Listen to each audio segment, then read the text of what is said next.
ask a Buddhist, I guess.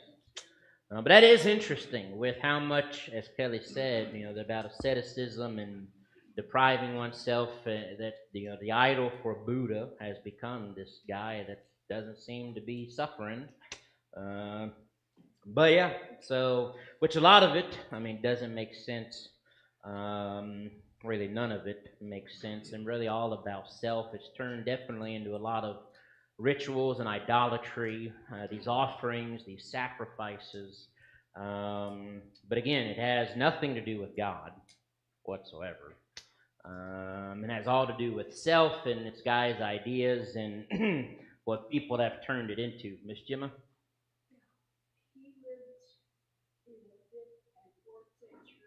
Right, right. Oh yeah. Sure. Yeah. That could be. No, but there were other religious groups too, and the Jews at times. But definitely a lot of confusion that Paul was dealing with. But yeah, it's been around for a long time. Wayne?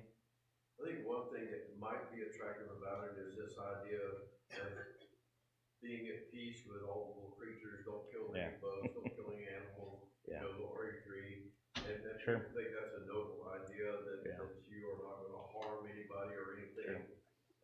That's one of the prevailing, Yeah. I think, ideas of Buddhism is Sure.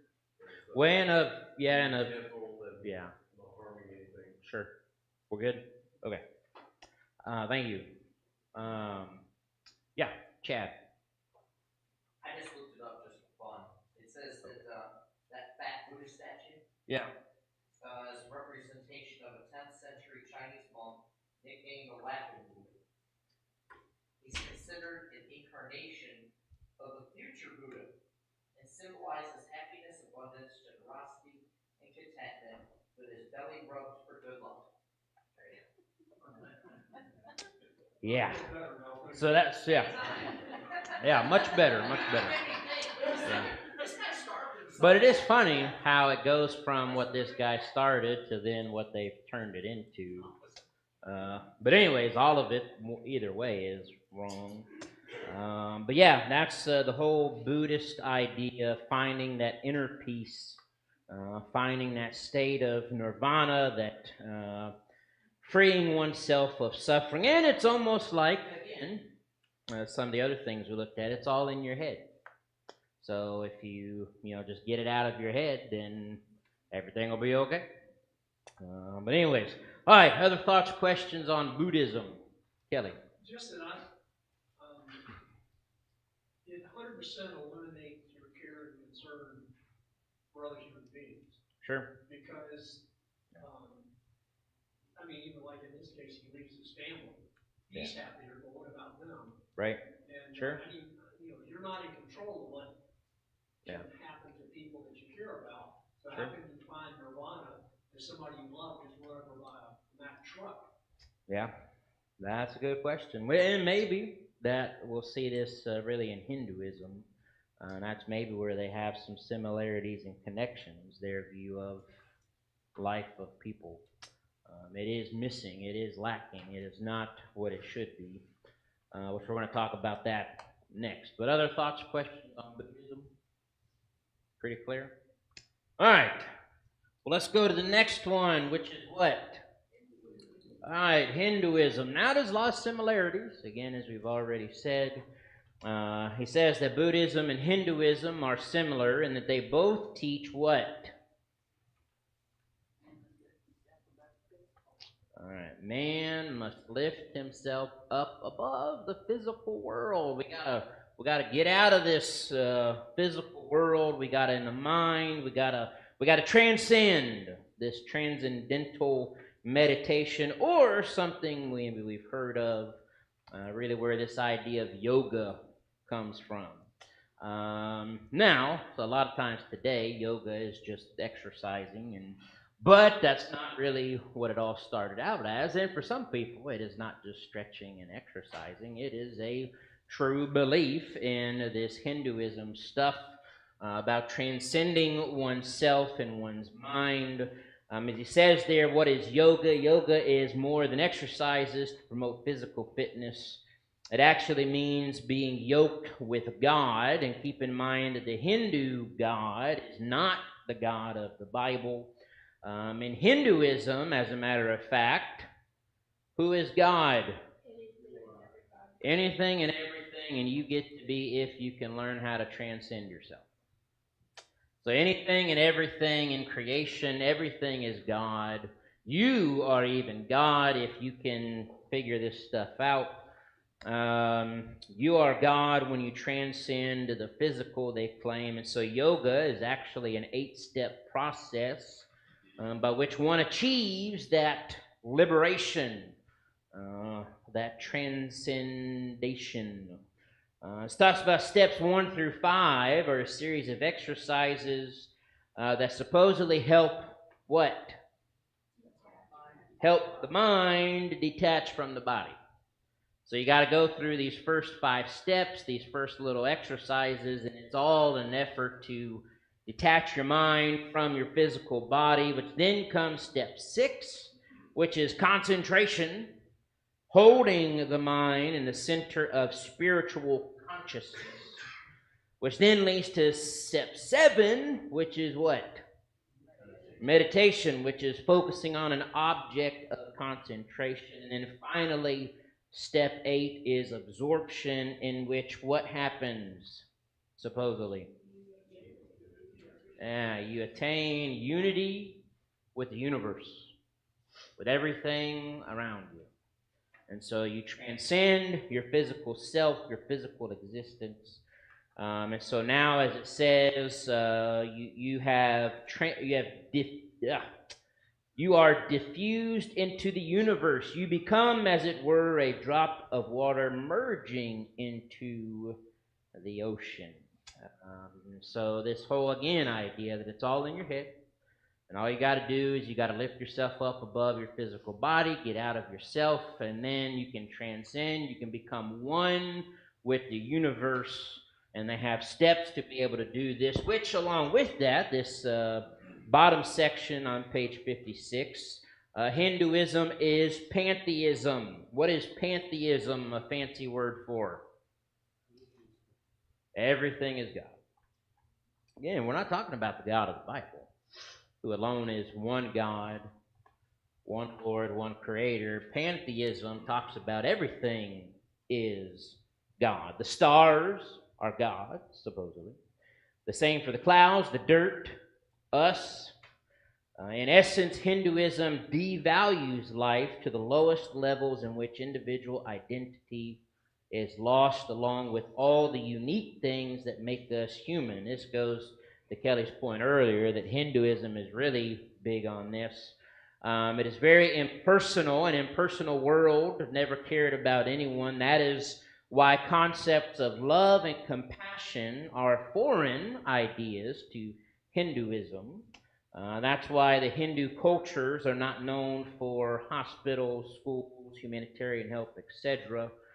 He even asks, when crises occur in the world, Hindu cultures do not respond because in their religion, human life is impersonal.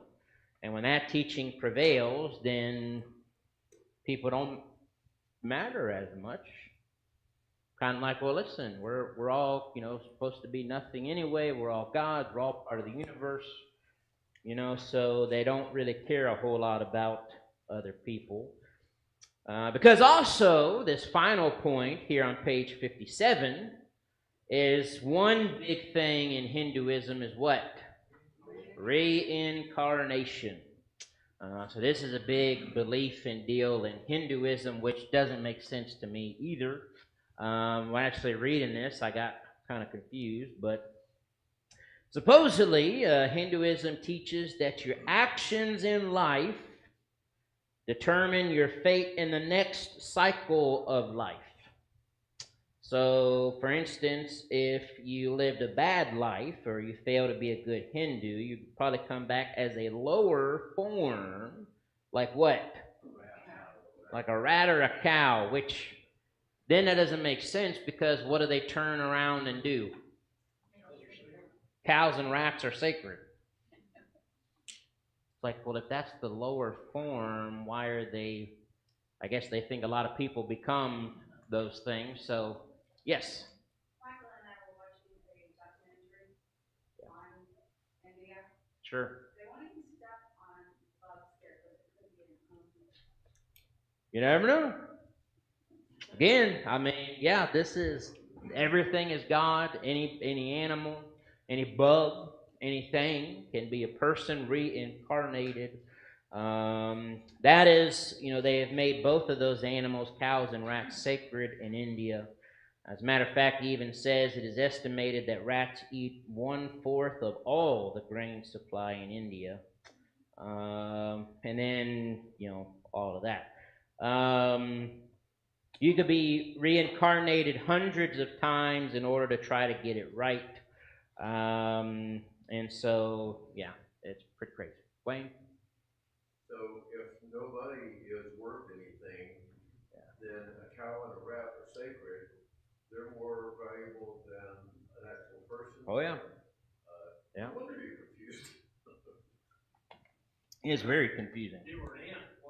Why would you want somebody to kill you? So I mean, surely you'll come back something Yeah. better than an ant. Hopefully I'll come back better next time. I don't know. Earl? Do you have something? Wayne's past, they would never let him in because he wiped out a lot of families. Yeah, I know. Wayne doesn't need to go to India. Very dangerous. All right, Miss Gemma. I saw a film one time where this lady said that she was a cow back in 1200 BC. Oh, yeah. It's crazy stuff. You get into this reincarnation stuff. It's pretty wild. Which, does the Bible teach reincarnation? No. The Bible teaches we live once, we die once, and then comes the judgment, then the eternity. We're not coming back. We are going to be resurrected. Reincarnation isn't a thing, but resurrection is a thing. Well, if you get it right, I guess you just disappear into the universe. I don't know. It's a good question.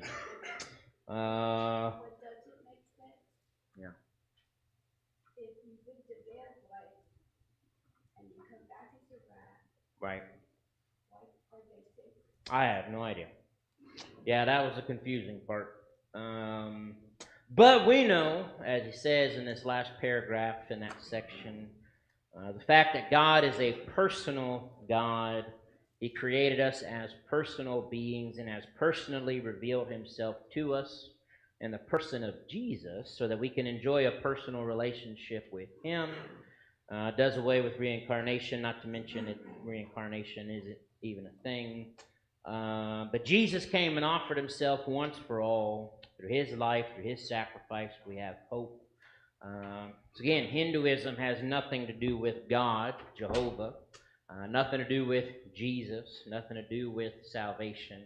Again, it's all about yourself, finding self, you achieving salvation yourself. Is that how we achieve salvation, is by doing it ourselves?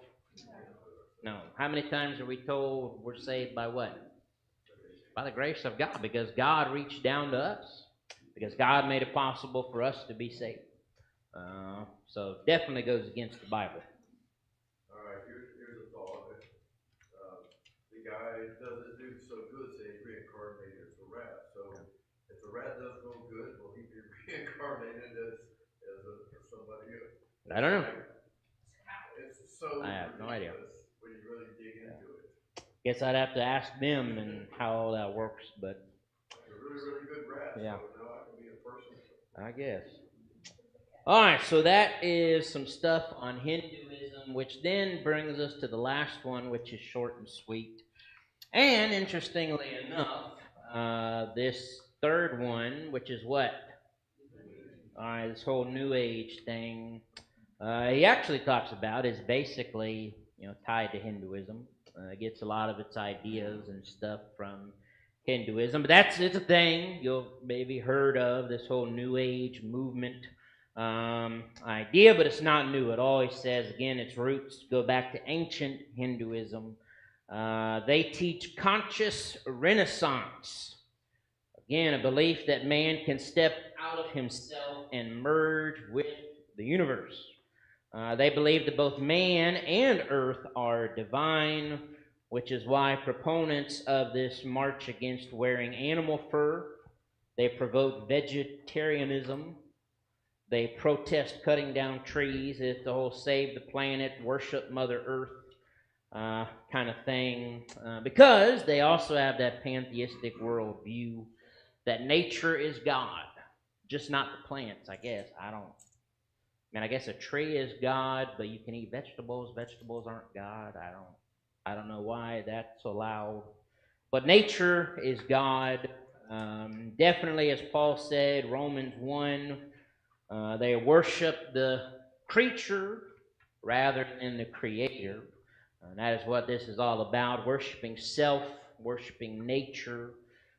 New Agers do worship the creature rather than the creator so that they don't have to admit or confront the creator. That's what a lot of people do. He does say there's not a clear, concise definition of the New Age. It is pretty much whatever you want it to be. The Bible is reduced to a stupid book of Jewish legends. Man becomes his own God, and who needs a Savior when we are capable of saving ourselves? So again, men are going to find ways to get what they want, get what they like, make themselves happy. And that's what a lot of these are all about. Instead of acknowledging God, our Creator, instead of being saved by Him, instead of living for Him, it is all about finding self, living for self, living beyond this life, finding some kind of oneness with the universe and with nature, denying all accountability to the real God. Even in Hollywood, as many famous people are promoting these things like the New Age. But again, we're taught that only Jesus can save us, only God can save us, and none of these religions have anything to do with God or Jesus or the Bible. Just man's made up ideas. Man will come up with anything and everything just to avoid God. And that's what the devil's really good at. The devil's really good at leading people astray and giving them a sense of religion,